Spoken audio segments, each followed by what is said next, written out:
Hi, Dr. Swedo. It's so great to see you. I have one really important question to ask you during this awareness season. What is the cost of inaction? What is the cost of not treating PANS promptly and appropriately?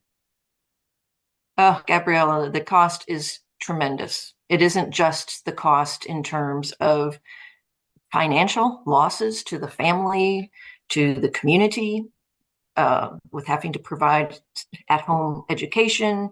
Some of our families have had such a sick child that they've been unable to work, and so they've lost their job and even have had to go on public assistance. We have a cost in terms of family strife.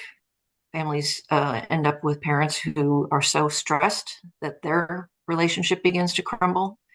And of course, the most horrific cost is on the children who just suffer needlessly. Let me just tell you a tale of two boys.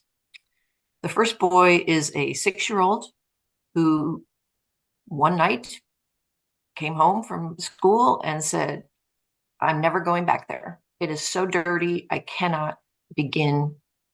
You can't make me. You just can't make me. And the next morning, he couldn't be made to go to school. His school refusal was so intense.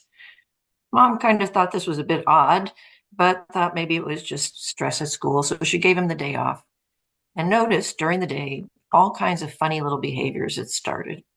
And he refused to eat his supper, some of his favorite foods, saying again, they're gross. I just can't stand it. Well, by the next day, things were even worse.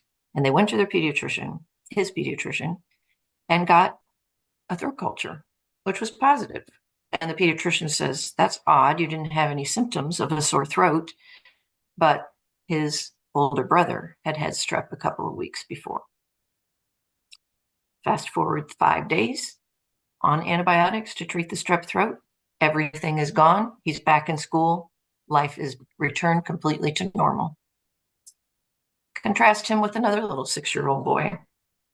Slightly different history. His symptoms came on during the daytime when he was at school. And he ran from the school cafeteria to the nurse's office crying because the kids were so gross, chewing with their mouths open, and it was just impossible for him to be around them.